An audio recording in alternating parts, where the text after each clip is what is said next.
Students हम लोग है ना डिस्कस कर रहे थे कि अगर कंपनी को अपना कैपिटल स्ट्रक्चर नक्की करना है, मतलब equity shares, preference shares, debentures किसके थ्रू जाना है, तो उसके लिए कुछ इंटरनल फैक्टर्स और कुछ एक्सटर्नल फैक्टर्स हैं जो इफेक्ट करते हैं। ये स्टूडेंट्स 5 मार्क का बहुत इंपॉर्टेंट आंसर है। इंटरनल फैक्टर्स हम लोगों ने लास्ट लेक्चर में डिस्कस किए थे। अब हम लोग आते हैं एक्सटर्नल फैक्टर्स पे। स्टूडेंट्स दो condition, boom and depression. Boom मतलब तेजी, डिप्रेशन मतलब मंदी। अब एक बात बताओ बेटा, आराम से मुझे सोच समझ के आंसर देना कि बूम है तो कंपनी के लिए इक्विटी शेयर या प्रेफरेंसेस एंड डिवेंचर्स क्या प्रेफरेबल होगा बेटा, अगर मार्केट में बूम है तो?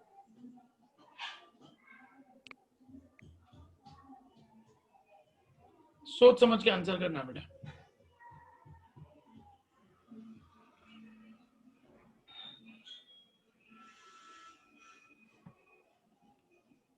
No idea students? बूम है ना बेटा, अगर बूम है तो कंपनी के लिए इक्विटी शेयर ज्यादा एडवाइजेबल, क्योंकि पब्लिक के पास पैसा है। बूम मतलब तेजी, तेजी मतलब पब्लिक के पास पैसा, कंपनी शेयर इशू करेगी, फटाफट पब्लिक शेयर ले लेगी। लेकिन जब डिप्रेशन होता है, मंदी होती है, तो पब्लिक के पास पैसा लिमिटेड होता है, वो लोग कंपनीज में पैसा जल्दी से नहीं डालते। तो उस टाइम पे कंपनीज क्या करती हैं या प्रेफरेंसेस या डिवेंचर इशू करती हैं, क्योंकि उस टाइम पे पब्लिक क्या सोचती है, फिक्स रिटर्न हमको मिलना चाहिए, भले हमको ज्यादा प्रॉफिट ना मिले, फिक्स रिटर्न मिलना चाहिए। तो उस टाइम पे वो लोग अपना पैसा प्रेफरेंसेस एंड डिवेंचर्स में डालते हैं। For steady income in depression period, the investors prefer to invest in debentures but not in equity shares. आगे ना बेटा देखो क्या लिखा है, for steady income in depression. मंदी में पब्लिक को क्या चाहिए होता है, एक स्टेडी इनकम चाहिए होती है, इसके लिए वो लोग अपना पैसा डिबेंचर्स में इन्वेस्ट करते हैं। While in the period of boom, investors will prefer to invest in equity shares with expectations of higher dividend. जबकि तेजी में वो लोग अपना पैसा इक्विटी शेयर्स में डालते हैं, इसी सोच के साथ कि हमको रिटर्न ज्यादा मिलेंगे। Thus, formulation of capital structure based on present trends of capital market. Second, present rate of interest in capital market. अगर अभी रेट ऑफ इंटरेस्ट ज्यादा है तो कंपनी कभी डिबेंचर इशू नहीं करेगी, क्योंकि इंटरेस्ट ज्यादा पे करना पड़ेगा। और अगर इंटरेस्ट का रेट कम है ना तो कंपनी डिबेंचर इशू करेगी। इंटरेस्ट का रेट ज्यादा है तो कंपनी इक्विटी शेयर्स में चली जाएगी, इंटरेस्ट का रेट कम है तो कंपनी डिबेंचर इशू करेगी। If the present rate of interest is high in capital market, the trend is to issue equity shares to procure fund, because payment of high interest on borrowed capital becomes a burden on company. अगर interest का rate high है और company debenture issue करती है तो ज्यादा interest company को पे करना पड़ेगा। Debentures are also given a place in the capital structure if present rate of interest is low. Third, cost of capital, expense of issuing securities. कौन सी सिक्योरिटी इशू करते हुए हमारा खर्चा कितना लग रहा है? इक्विटी शेयर इशू कर रहे हैं तो कितना खर्चा लग रहा है, प्रेफरेंसेस का कितना खर्चा लग रहा है, डिबेंचर का कितना खर्चा लग रहा है। जिसमें खर्चा कम लगेगा हम वही इशू करना प्रेफर करेंगे। When securities are issued to raise capital, company has to incur expense for issue of prospectus, underwriting commission, brokerage, etc. Cost of capital is more as the expenses are more. जितना खर्चा ज्यादा उतना हमारा cost बढ़ जाएगा। Expenses incurred in issuing different type of securities are different. अलग अलग चीजों के लिए, मतलब अलग अलग सिक्योरिटीज के लिए खर्चा अलग अलग होता है। Although the expense on issuing debenture is lower than issue of other securities. Debenture का खर्चा सबसे कम होता है, इसलिए कंपनी को जब ऐसा होता है कि हमको फिक्स टाइम पीरियड में पैसा वापस कर देना है तो कंपनी डिबेंचर इशू करती है। नेक्स्ट है लीगल रेस्ट्रिक्शंस। इक्विटी शेयर्स की एक लिमिट होती है, अब उससे ज्यादा इक्विटी शेयर इशू नहीं कर सकते।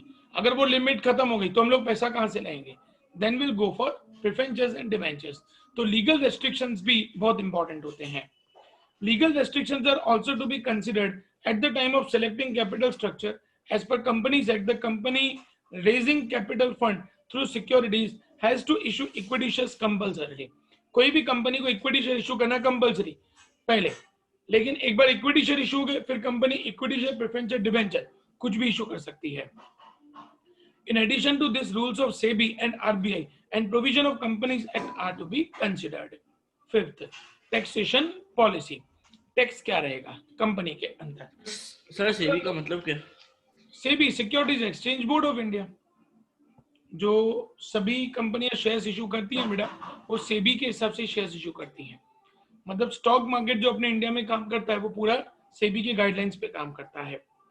टैक्सेशन पॉलिसी, स्टूडेंट्स, अगर कंपनी टैक्स कम पे करना चाहती है ना तो कंपनी डिबेंचर्स पे जाएगी, क्योंकि डिबेंचर का इंटरेस्ट कंपनी का एक्सपेंस है और उसकी वजह से प्रॉफिट कम होगा, प्रॉफिट कम होगा तो टैक्स कम लगेगा। लेकिन अगर कंपनी चाहती है कि भाई हाँ ठीक है टैक्स हम लोग भर देंगे, कोई दिक्कत नहीं है, तो कंपनी इक्विटी शेयर्स में जाएगी। Company follows the trend of issuing debentures to acquire more capital fund if taxation ratio is high. Tax ज्यादा है ना तो कंपनी अपना टैक्स बचाने के लिए डिबेंचर इशू करेगी। Because the amount of interest paid on debenture is deductible from the income in lieu of taxation purpose. क्योंकि हम लोग जो डिबेंचर्स के पीछे हम लोग जो इंटरेस्ट पे करते हैं वो हमारी इनकम में से कट जाता है, तो इसलिए हमारे टैक्स कम हो जाता है।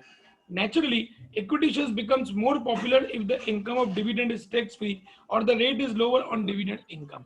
और अगर डिविडेंड पे टैक्स कम लग रहा है तो कंपनी प्रेफर यही करेगी कि हम लोग इक्विटी शेयर्स इशू करें। Next is institutional investors. Students, आज कई सारी इंडिया की कंपनीज या फॉरेन की कंपनीज में आउटसाइडर्स और इंडिया के इन्वेस्टर्स पैसा इन्वेस्ट करते हैं। जैसे सपोज मेरी कंपनी है, मेरी कंपनी के अंदर एलआईसी ने पैसा इन्वेस्ट किया हुआ है, या ऐसी कोई फाइनेंशियल इंस्टीट्यूट्स हैं एचडीएफसी आईसीआईसीआई जैसी, उन्होंने मेरी कंपनी में पैसा इन्वेस्ट किया हुआ है, या यहाँ के म्यूचुअल फंड्स हैं जिन्होंने मेरी कंपनी में पैसा इन्वेस्ट किया हुआ है, तो उसको हम लोग कहते हैं डोमेस्टिक इंस्टीट्यूशनल इन्वेस्टर्स। जो यहाँ के लोकल हैं इंडिया के, उन्होंने हमारी कंपनी में पैसा इन्वेस्ट किया हुआ है, तो उनको हम लोग डोमेस्टिक इंस्टीट्यूशनल इन्वेस्टर्स कहते हैं। सेम भी अगर फॉरेन की कुछ ऐसी इंस्टीट्यूट्स हैं जिन्होंने हमारे यहाँ पे पैसा इन्वेस्ट किया हुआ है, तो उनको हम लोग फॉरेन इंस्टीट्यूशनल इन्वेस्टर्स कहते हैं। Institutional investors, insurance companies, banks, financial institutions of state and central government etcetera invest in shares and debentures of the companies as per their established rules and condition. जो भी financial institutes होती हैं या बड़े बड़े fund houses होते हैं जिनके पास पैसा होता है, तो वो कंपनीज में अपना पैसा इन्वेस्ट करते हैं गवर्नमेंट के गाइडलाइंस के हिसाब से। Trends and conditions of all these institutions are considered at the time of formulating capital structure or at the time of alteration of capital structure. Last lecture में बेटा मानव ने क्वेश्चन पूछा था, जब भी कोई कंपनी शेयर्स इशू करती है ना बेटा, सपोज करो मेरी कंपनी 20% शेयर्स इशू कर रही है, तो उसमें से कुछ जो शेयर्स होते हैं ना बेटा वो पब्लिक के लिए होते हैं, और कुछ जो शेयर्स होते हैं ना वो ऐसे इन्वेस्टर्स के लिए होते हैं, QIPs जिनको हम लोग कहते हैं बेटा, क्वालिटी इंस्टीट्यूशंस, जो पोर्टफोलियोज जो हमारी कंपनी में बल्क में शेयर्स लेते हैं, 1 lakh shares, 1.5 lakh shares, 2 lakh shares, 5 lakh shares, 10 lakh shares, ऐसा बल्क में हमारे शेयर्स लेते हैं, तो उनको इंस्टीट्यूशनल इन्वेस्टर्स बोला जाता है। Next is foreign institutional investors. Foreign investor institution is such an institution which is established and registered out of India, जो इंडिया से बाहर रजिस्टर्ड है लेकिन काम यहाँ पे कर रही हैं, पैसा उनका यहाँ पे लगा हुआ है। Registered out of India and whose objective is to invest in prescribed securities in India in primary and secondary markets. Foreign investment institution has to make registration with SEBI. उनको SEBI के पास अपना रजिस्ट्रेशन कराना पड़ता है, उसके बाद ही वो लोग अपना पैसा यहाँ पे इन्वेस्ट कर सकते हैं। Such institutions are permitted to purchase shares and debentures of the Indian company. ये foreign institutional investors इंडिया की कंपनीज के शेयर्स एंड डिबेंचर्स परचेज कर सकते हैं। स्टूडेंट्स, यहाँ तक एक बार रीड आउट कर लो बेटा, तो हम लोग नेक्स्ट टॉपिक पे आगे बढ़ेंगे। Sir primary and secondary markets तो कहाँ पहुंच गया भाई? उसमें ही है, थर्ड लाइन 7th पे। एक मिनट, इसमें मेरे को पीछे देखने दे पहले। प्राइमरी एंड सेकेंडरी मार्केट इसमें है नहीं, वो नेक्स्ट चैप्टर में है। ठीक है, वैसे primary and secondary market upon discuss करेंगे बेटा नेक्स्ट चैप्टर में, लेकिन मैं आपको फिर भी बता देता हूँ। जब कोई कंपनी अपने शेयर्स डायरेक्टली पब्लिक को देती है बेटा, उसको प्राइमरी मार्केट बोला जाता है। और फिर जब आपने सपोज विशाल ने मेरे से शेयर्स परचेस कर लिए मेरी कंपनी से, वो प्राइमरी मार्केट है। अब विशाल क्या करेगा, स्टॉक एक्सचेंज में उन शेयर्स को बेचेगा सुबह 9:15 बजे से 3:30 बजे तक। हमारे यहाँ पे स्टॉक मार्केट काम करता है। तो आपने जब उन शेयर्स को बेचा और किसी और ने खरीदा, ये सेकेंडरी मार्केट है। मतलब जब आप डायरेक्ट कंपनी से, ब्रोकर के थ्रू जब आप डायरेक्ट कंपनी से लोगे तो वो प्राइमरी मार्केट, और जब आप किसी और को बेचोगे या खरीदोगे उससे, तो वो सेकेंडरी मार्केट हो जाएगा। यस बेटा, next. Sir debenture, preference share और इक्विटीज अच्छा, तो सर फिर फेयर वेदर फ्रेंड्स हुए ना। बेटा फेयर वेदर फ्रेंड्स किसको बोलते हैं पता है? सर जो मतलब शॉर्ट टाइम के लिए, मतलब 6 महीने को, 6 महीने के लिए या 1 साल के लिए कंपनी को पैसा चाहिए, फेयर वेदर तो फ्रेंड्स का पब्लिक मतलब होता है, फेयर वेदर फ्रेंड्स का मतलब होता है कि जो कंपनी के अच्छे टाइम में उनके साथ रहते हैं, वो पब्लिक डिपॉजिट्स होते हैं। डिबेंचर्स को अपना इंटरेस्ट मिलता है और डिबेंचर्स को कोई ना कोई कंपनी की प्रॉपर्टी मॉर्गेज में होती है, इसलिए उनको फेयर वेदर फ्रेंड्स नहीं बोल सकते, उनको तो कोई रिस्क ही नहीं है। और इक्विटी शेयर्स और प्रेफरेंस के साथ तो कंडीशन ही ये होती है कि अगर कंपनी बंद हो रही है, पैसा बचेगा तो उनको मिलेगा, नहीं तो नहीं मिलेगा। उनको फेयर वेदर फ्रेंड्स नहीं बोला जाता है बेटा, पब्लिक डिपॉजिट्स को फेयर वेदर फ्रेंड्स बोला जाता है। सर मैं वही बोल रहा हूँ, मतलब उससे अच्छा तो कंपनी वही इशू करे ना। और वो शॉर्ट टर्म होता है, लॉन्ग टर्म के लिए पैसा चाहिए तो 5 साल के लिए पैसा चाहिए कंपनी को, तो कहां जाएगी कंपनी? नहीं करे issue, equity share preference debenture issue ना करेगा लॉन्ग टाइम के लिए पैसा चाहिए तो। जरूरत की जरूरत है तो भी सर इशू करना ही पड़ेगा ना।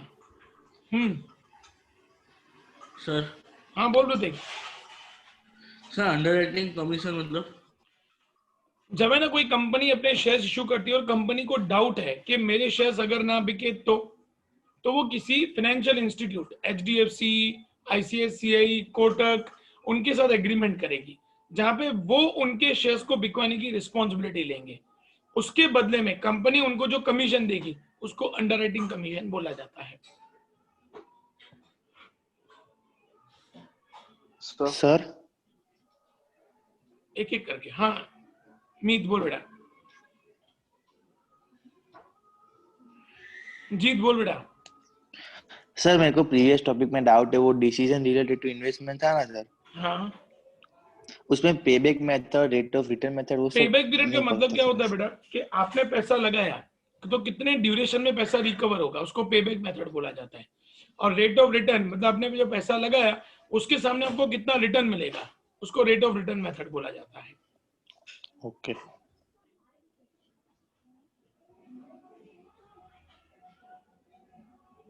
और किसी को डाउट स्टूडेंट्स? सर जब ये इंस्टीट्यूशनल इन्वेस्टर्स शेयर बेचने पे आते हैं, तो सर जो छोटे इन्वेस्टर्स हैं उनकी तो हालत खराब होती होगी ना। वो तो डिपेंड करता है बेटा, छोटे इन्वेस्टर्स ने कहाँ पे पैसा लगाया है वो बहुत इंपॉर्टेंट है, वो बहुत मैटर करता है।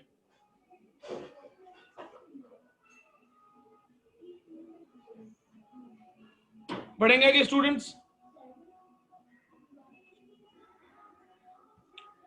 चलो next students working capital.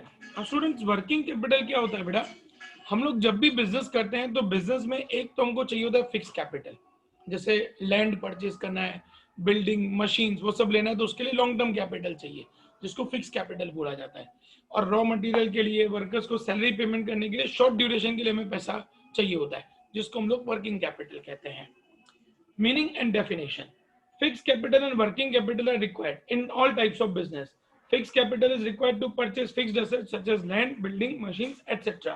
While working capital is required to pay day-to-day expenses. Routine expenses pay करने के लिए हम लोगों को working capital चाहिए. Working capital is generally employed in current assets of business such as raw materials, debtors, bills receivable, etc. It remains constantly circulating in business. Therefore, working capital is called the life blood. इसको हम लोग life blood कहते हैं बेटा, क्योंकि उससे क्या होता है, हमारा रोटेशन चालू रहता है वर्किंग कैपिटल से, पैसा आता भी है और पैसा जाता भी है। Definitions. According to Lincoln, Doris and Stevens, working capital is the excess of current assets over current liabilities. Current liabilities के कंपैरिजन में जो हमारे पास करंट असेट्स ज्यादा हैं उसको हम लोग वर्किंग कैपिटल कहते हैं। According to J S Mill, the sum of the current assets means the working capital.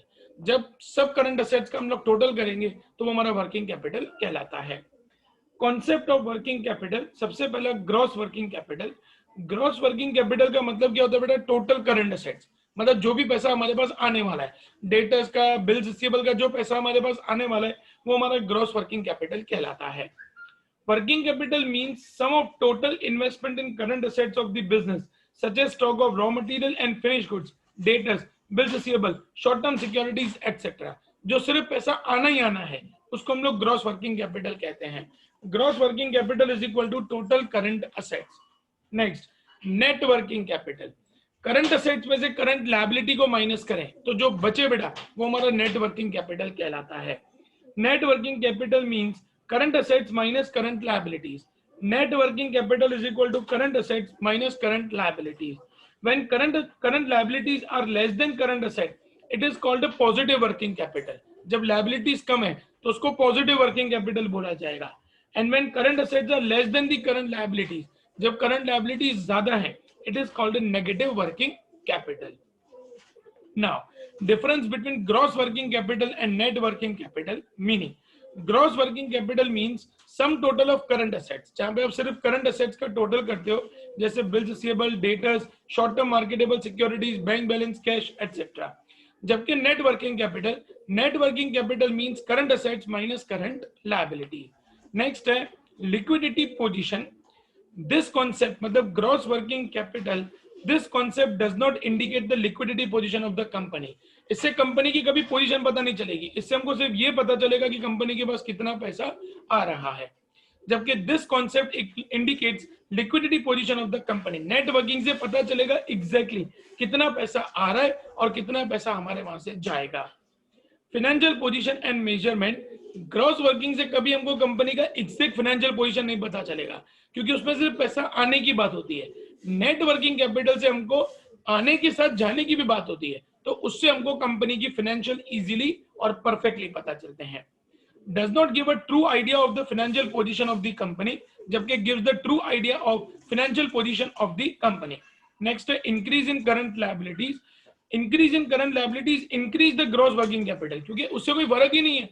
Gross working capital में सिर्फ असेट्स आती है, लायबिलिटीज तो आती नहीं है, तो उससे कोई फर्क पड़ता नहीं है। जबकि नेट वर्किंग कैपिटल में इंक्रीज इन करंट लायबिलिटीज, अगर करंट लायबिलिटीज बढ़ जाती हैं, does not increase in net working capital, उल्टा हमारा नेट वर्किंग कैपिटल डिक्रीज हो जाता है। रीड आउट कर लो बेटा यहां तक।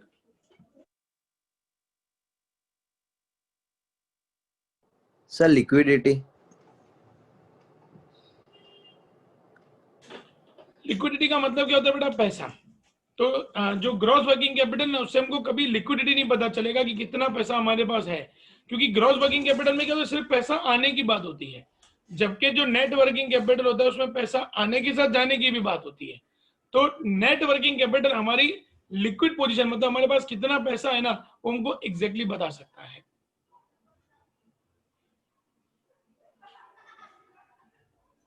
सर यस बेटा।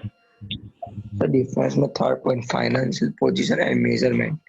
ग्रॉस वर्किंग कैपिटल में बेटा कभी भी हमको परफेक्ट पोजीशन नहीं बताता, क्योंकि उसमें सिर्फ पैसा आने की बात है। जबकि नेट वर्किंग कैपिटल से हमको एग्जैक्ट फाइनेंशियल पोजीशन पता चल जाती है कि कंपनी की फाइनेंशियल पोजीशन क्या है, पैसा ज्यादा आ रहा है या पैसा ज्यादा जा रहा है, वो हमको पता चल जाता है। सर ग्रॉस वर्किंग कैपिटल से लायबिलिटी कैसे बढ़ेगी? उससे कोई फर्क ही नहीं पड़ेगा बेटा, मैंने वही तो बताया। क्योंकि ग्रॉस वर्किंग कैपिटल में क्या होता है, सिर्फ असेट्स की बात होती है, लायबिलिटी की बात ही नहीं होती है। तो लायबिलिटीज बढ़े या घटे उससे ग्रॉस वर्किंग कैपिटल को कोई फर्क ही नहीं पड़ेगा। तो लास्ट में लिखा है ना, increase in current liability increases the gross working capital. Liabilities बढ़ेंगी बेटा, जैसे तुमने गुड्स परचेज किया, तो गुड्स परचेज किया, तुमको उसको पेमेंट तो देना पड़ेगा, तो तुम्हारा स्टॉक भी बढ़ गया। स्टॉक बढ़ गया तो तुम्हारी करंट एसेट बढ़ गई, ग्रॉस वर्किंग कैपिटल बढ़ गया। समझा बेटा? लेकिन वहां पे क्या होता है, नेट वर्किंग में कोई असर ही नहीं होता, क्योंकि क्या होता है, तुमने गुड्स परचेज किया तो तुम्हारी लायबिलिटी हुई, लेकिन वो स्टॉक में पड़ा तो तुम्हारी एसेट भी है, तो कोई फर्क नहीं पड़ता बेटा इतना।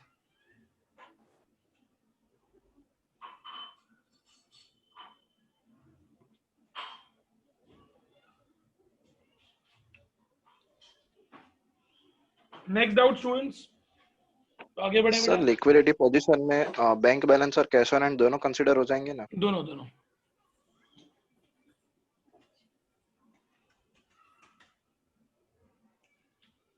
बढ़े आगे स्टूडेंट्स।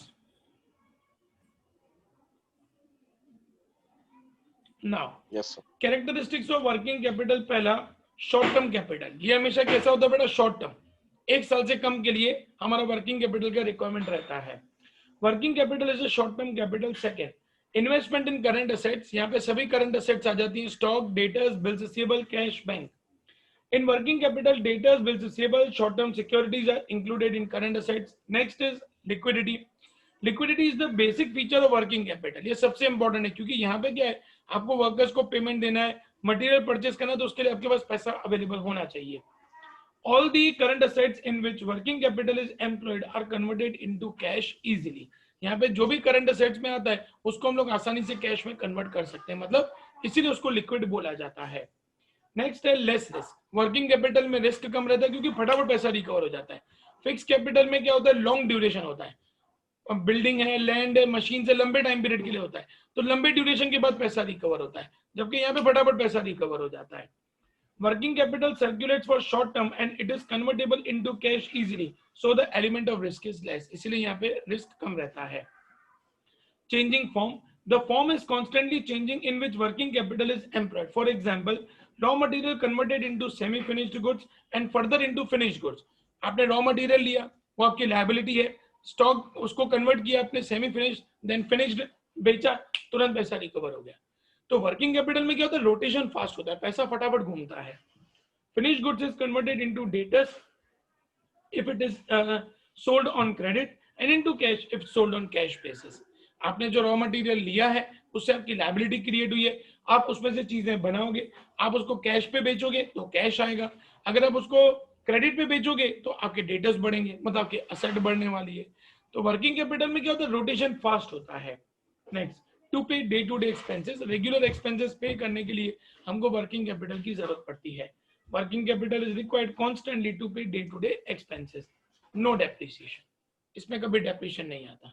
हम लोगों ने आज तक कभी डेटर्स, स्टॉक, बिल्स रिसीवेबल पे कभी डेप्रिसिएशन नहीं निकाला. डेप्रिसिएशन हमेशा फिक्स्ड एसेट्स पे जाता है. Depreciation is not calculated due to circulating capital in business and its form is constantly changing. 8. Requirement according to type and form of business. ये जिस तरीके का बिजनेस होता है उस तरीके का उसका टाइप बदल जाता है. Requirement of working capital is depend upon the form and type of business.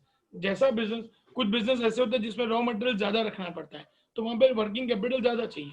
कुछ बिजनेस ऐसे होते हैं जिसमें फटाफट माल आया फटाफट गया तो वर्किंग कैपिटल ज्यादा रखने की जरूरत नहीं पड़ती है. Thus, its ratio is different in each business. Read out कर लो बेटा, तो मैं फिर आपको factors affecting working capital explain करूं बेटा. कैरेक्टरिस्टिक्स कर लो बेटा. सर यस, करंट जो स्टॉक अवेलेबल है उसमें अगर हम चाहें तो डेप्रिसिएशन माइनस कर सकते हैं ना. क्यों? सर एक रिजर्व पड़ा रहेगा ना सर, मतलब reserve is a different thing and depreciation is a different thing. Stock के ऊपर कभी डेप्रिसिएशन नहीं होता है बेटा, क्योंकि स्टॉक बिक जाने वाला है. डेप्रिसिएशन का मतलब क्या होता है, जब आप उसको असेट्स को रेगुलर यूज करो. स्टॉक को रेगुलर यूज थोड़ी करेंगे बेटा.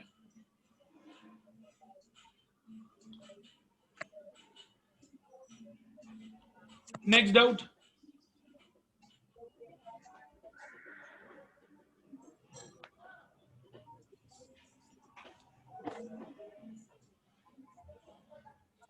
फटाफट रीड आउट करो बेटा, तो आगे बढ़ेंगे फिर.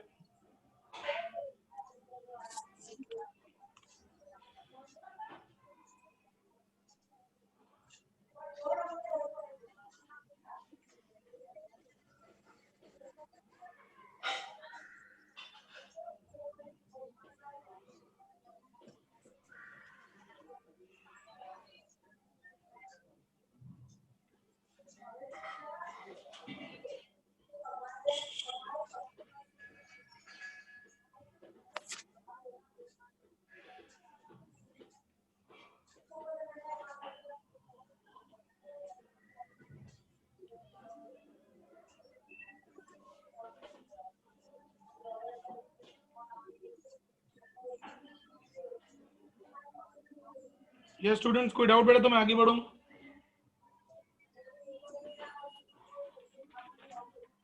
चलो आगे बढ़ते हैं बेटा. Factors affecting working capital. Working capital पे कौन से फैक्टर्स इफेक्ट करते हैं? पहला, type and nature of business. किस तरीके का बिजनेस है हमारा, उसके हिसाब से हमको पता चलता है कितने वर्किंग कैपिटल की जरूरत है. The need of working capital is depend on type and nature of business. For example, the trading units maintaining large stock of goods and selling the goods on credit require more working capital. जो industries अपने पास stock ज्यादा रखते हैं और goods credit पे cell करते हैं तो उनके पास क्या होता है, पैसा बहुत लेट आता है, तो उनको वर्किंग कैपिटल ज्यादा रखने की जरूरत पड़ती है. The ratio of working capital changes as per the nature of industry. For example, gas company, electricity company require less working capital, क्योंकि उनके पास क्या पैसा फटाफट आ जाता है, तो उनको वर्किंग कैपिटल रखने की कम जरूरत पड़ती है. While in labour intensive industries larger working capital is required, क्योंकि वहां पे क्या होता है, उनको रेगुलर सैलरी देनी पड़ती है, इसलिए उनको वर्किंग कैपिटल ज्यादा रखना पड़ता है. Second, size of business. Business छोटा है तो वर्किंग कैपिटल कम चाहिए, बिजनेस बड़ा है तो वर्किंग कैपिटल ज्यादा चाहिए. The smaller the size of the business unit, the lesser working capital is required, and the greater is the size and the width of business, the greater is the requirement of working capital. Third, production cycle. Students, production cycle का मतलब होता है कितने duration में आप raw material में से उसको फिनिश गुड्स में कन्वर्ट कर रहे हैं. एक सेकंड ना बेटा.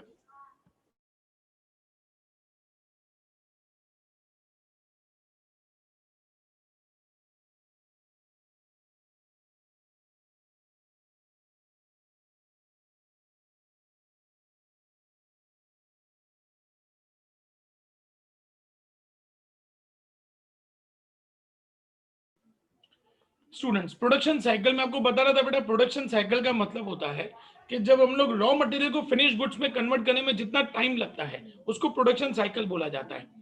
जितना टाइम कम लगेगा ना बेटा, जैसे बेकरी इंडस्ट्री देखो बेटा, फटाफट बनता है, चीज फटाफट बनती है और चीज फटाफट चली जाती है, फटाफट पैसा आ जाता है, तो यहाँ पे वर्किंग कैपिटल कम चाहिए होता है.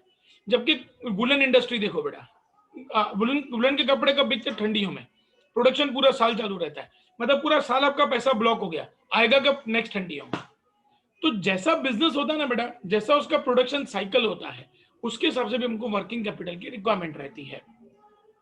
Production cycle means time period between the procurement of raw materials and manufacturing of finished goods. Raw material से फिनिश्ड गुड्स में कन्वर्ट करने में जितना टाइम लगा. As the production cycle get longer between raw material and semi-finished goods, the need of working capital is more. जितना time लग ज्यादा जाएगा उतना पैसा ज्यादा चाहिए होगा.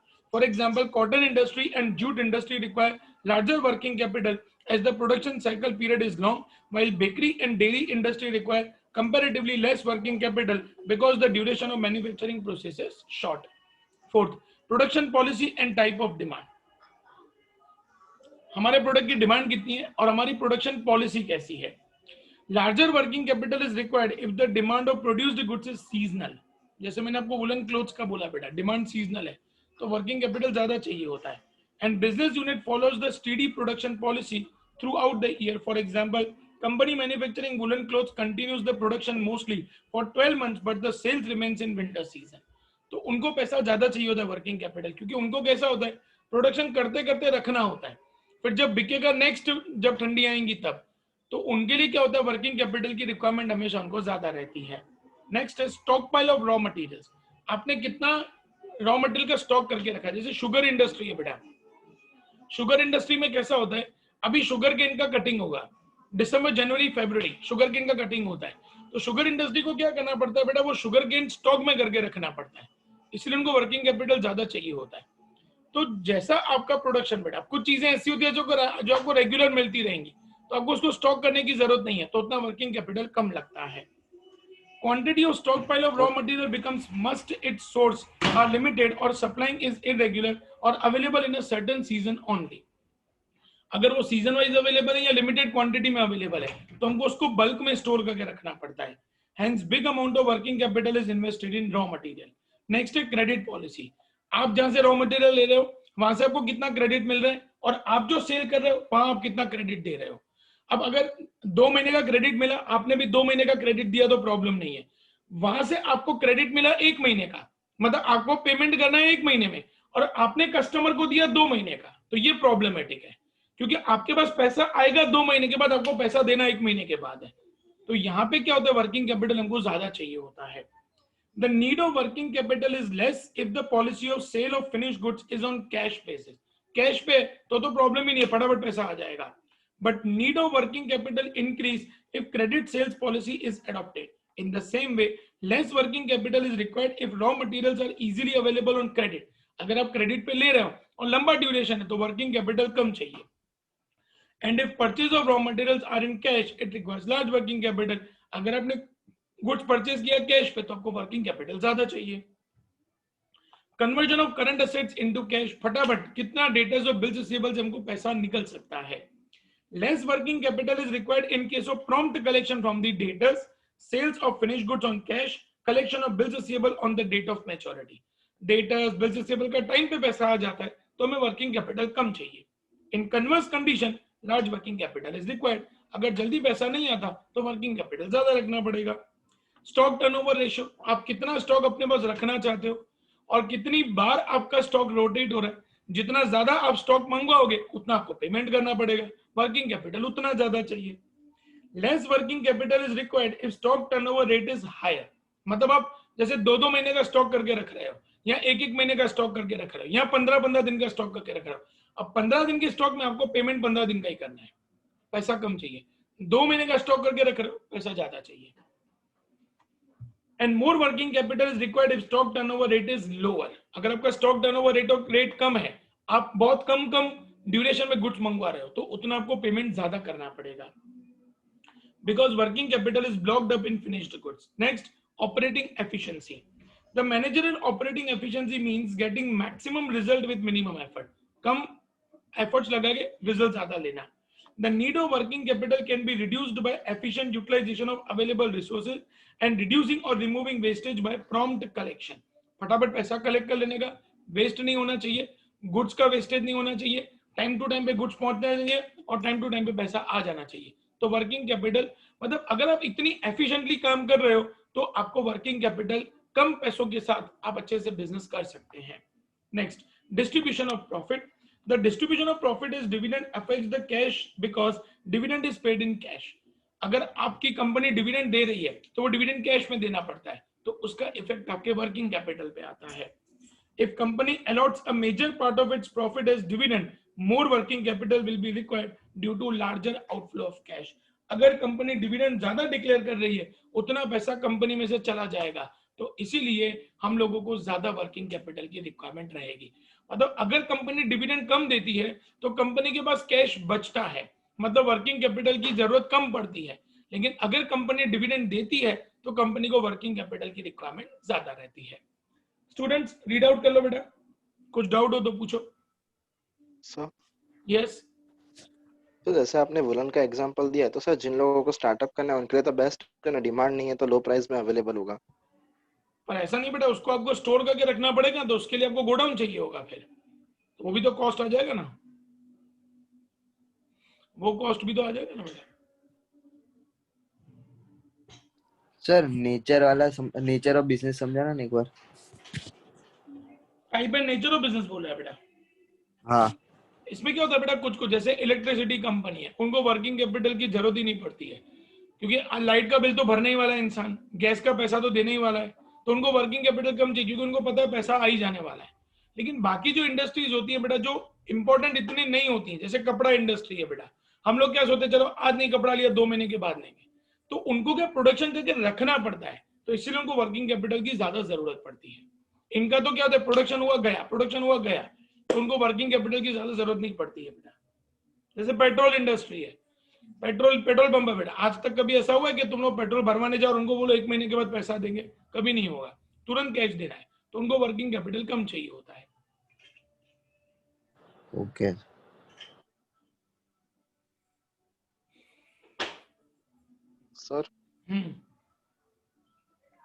सर इंक्रीजिंग पॉपुलेशन के साथ तो डिमांड है, तो भी सर जो शुगर मिल्स है वो बंद कैसे हो जाती है सर? उसमें चलती हैं, मैनेजमेंट प्रॉपर नहीं होता है, रॉ मटेरियल महंगा आ जाता है, कंपटीशन में सरवाइव नहीं कर सकते हैं, व्हाटएवर रीजंस बहुत सारे होते हैं.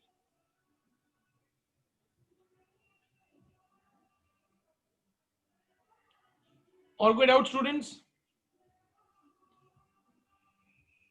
चलो बाकी हम लोग बेटा फिक्स कैपिटल से नेक्स्ट लेक्चर में कंटिन्यू करेंगे. Bye bye students. Bye sir. Sir ये संडे कौन सी एग्जाम आएगी? ये संडे स्टैट्स की एग्जाम आएगी बेटा.